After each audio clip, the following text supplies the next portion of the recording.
Hello again, my friend. Welcome back to Walking in Magic. My name is Maria Alejandra. You can call me MA.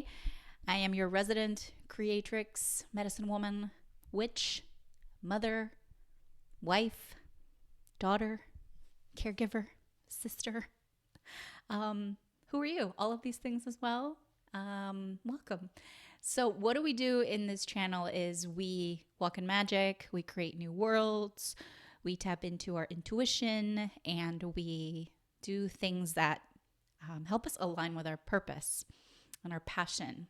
And as I'm walking around the world in early September, as I'm recording this, of course, I'm feeling the vibes of the season coming in. Any store that you go to is just chock full of fall things and Halloween things. I saw a couple of Christmas things at a store today. Hello. And so we're feeling the vibe. And I figured we could do a little bit of a inspirational moment together to dial up our magic for this upcoming season. This idea of dialing up your magic was coming up for me earlier today. I wrote it down and I was like, all right, there's something there juicy. Let's pick it up. They don't call this the season of the witch for nothing. My friends, it is a time when for some reason the witchy vibes just like, And so let's claim it and let's live it and let's embrace it and play with it in our laboratory of life. So I have a couple of quotes that I came across this week, one of them today and the other a few days ago that I want to share with you. Where's the first quote that I want to share? Okay. The moon is the first milestone on the road to the stars. I had never come across this quote, and for somebody who's been working with the moon for a while and has been obsessed with the radiant messages of the stars and the cosmos, I was like, oh, this quote is by Arthur C. Clarke. He is a science fiction writer, and this quote, "The moon is the first milestone on the road to the stars," feels like a dose of just inspiration to absolutely work with the moon and her phases.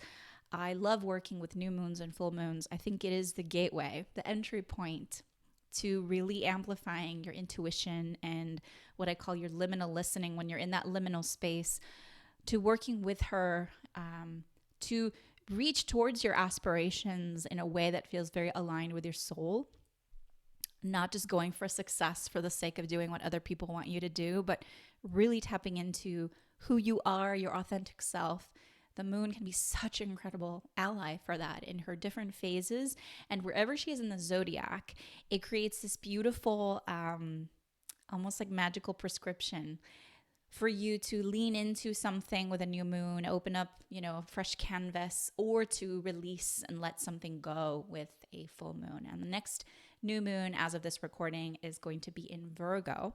And this is a fantastic moon for refreshing any frameworks in your life. I call Virgo the sign of divine discipline. What are the things that you do day in and day out that get you closer to your purpose, that get you closer to feeling a sense of flow in your life? And it's the chop wood, carry water, do the thing, and do it in a way that is grounded and in a way that is you and in the way that is, feels close to purity from the sense of authenticity. You don't have to dress it up with too much. But this time around, and you may have noticed, is when many of the 2024 calendars start popping up. Have you seen them on your feed? Have you seen them in your email inbox? Calendars are Virgo. That framework, right? They're also very Saturnian. I happen to have my Saturn in Virgo. So that's a combination for me that always kind of lights me up around this time. We're in Virgo season. It's actually my dad's birthday today. He's a Virgo. I grew up with a Virgo dad and a Pisces mom, which makes me half and half, very practical and pragmatic, and also incredibly magical and mystical. And combining and aligning these two frequencies in my life has been an absolute thread, like a story thread. And speaking of stories, I have another quote here by Charles DeLint, another one to help inspire your witchy creative juices. It says, don't forget, no one else sees the world the way you do, so no one else can tell the stories that you have to tell. I'm going to say that one more time. Don't forget, no one else sees the world the way you do, so no one else can tell the stories that you have to tell.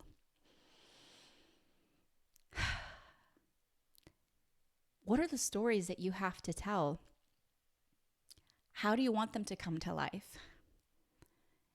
Are they written stories? Are they visual stories? Are they creative stories? Is it through poetry?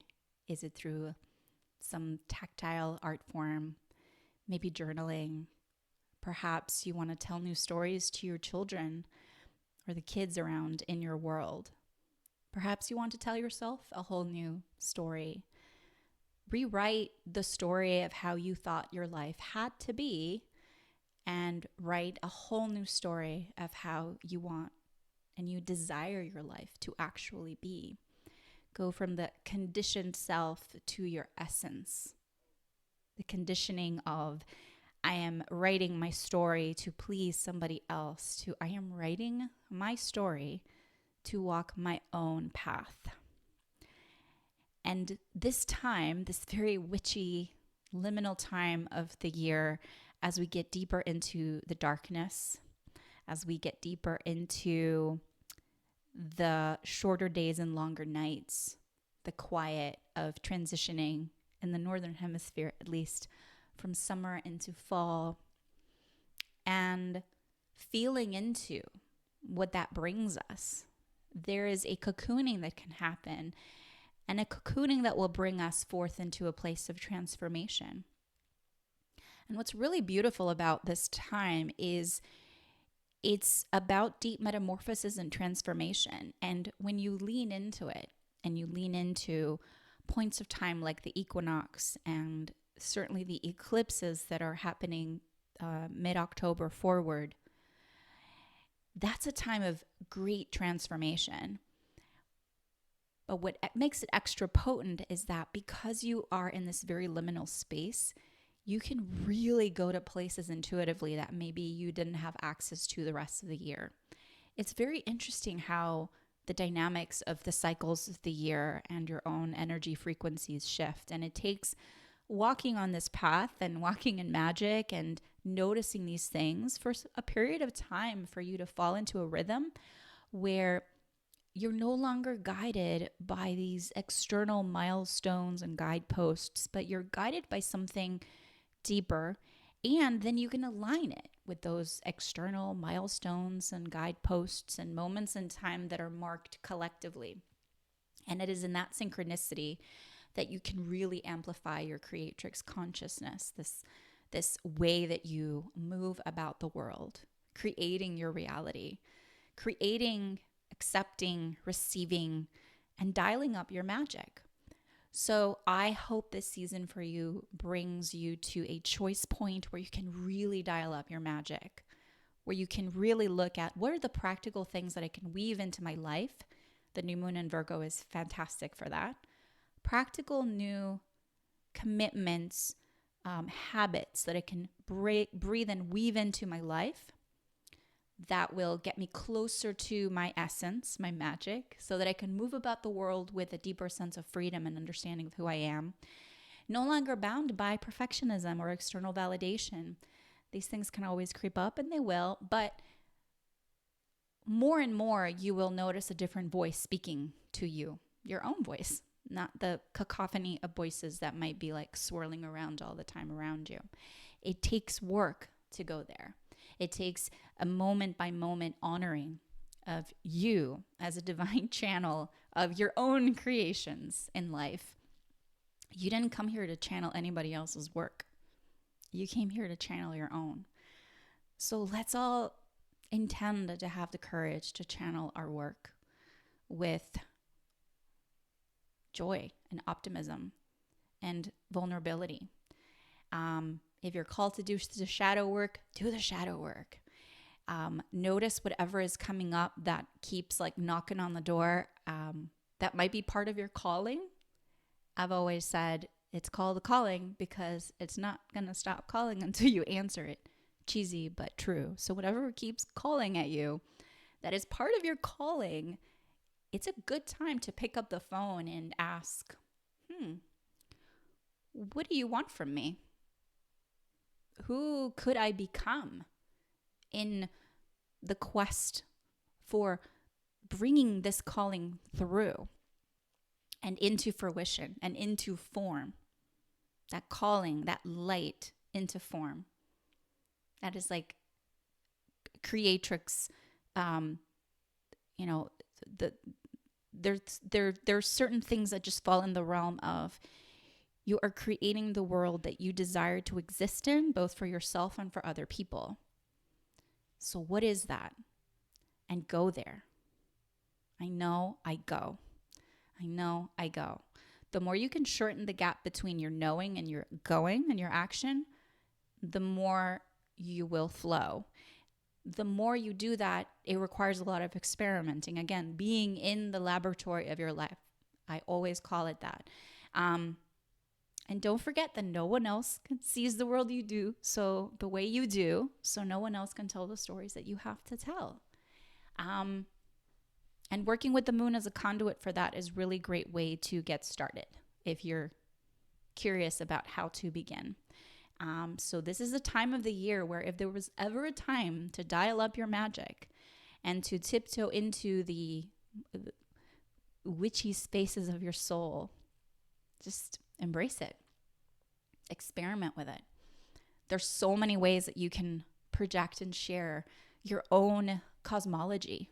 Your cosmology is how you see the world, and it combines your belief systems, your spirituality, your ways of being, your desires, your goals, and they can all align in this perfect and imperfect, harmonious dance, your own song. So I said a lot of things. These videos always end up a little bit longer. Where am I now? It's not too bad. 12 minutes? Okay, not too bad. Let me know if you liked this video. Let me know if you like this content. If you find any feathers, just pop them in your hair because it will make you feel a little more magical. This one has all day today. So, boom. I hope that you subscribe, share, comment. Again, let me know what you think about these videos and what you would like to continue exploring together. And if you want to work with me, I have an incredible community on Patreon called Walking in Magic, where I release a new ceremonial magic ritual spell every single week, all intended to help you fuel your purpose. Everything I do has that intention so that you can align your inner drive with your divine wisdom and then live really a life that feels really juicy for you and magical, and where you can define ambition and success on your own terms. And you can also do a reading with me. I do astrology / coaching / channeled readings if that's what you desire. And then I have an incredibly beautiful program that I'm enrolling for right now called the Creatrix Laboratory, which is a 10-week experience where I will help you launch one of the projects of your dreams. So by the time we hit the spring equinox, wink, wink, you will have a materialized, tangible expression of your deepest self. Sounds pretty good, right? It's a simple premise with a very potent stream of energy and intention going through it. I'll take you through 8 different checkpoints where you will be able to keep working towards your goal and your dream in tangible form. And we're going to do 4 unique ceremonies that I do that are really, really powerful and optimistic and delicious and just get you in a really good space of both nourishing your soul and also inspiring you forward. So I hope that you keep tending to and dialing your magic through your daily practice, wherever you can sneak in moments of self-reflection and self-love. Love yourself. Yeah, that's also what magic helps us do. Magic is like moving energy. So wherever your energy is stuck, we can look into magic in the cosmos and the movement of energy to shift it in a new direction. And so use the shift of the seasons to also aid you in that. And with that, I do say goodbye, my friends, with love and stardust always. See you next time. Thanks for being here. Adios.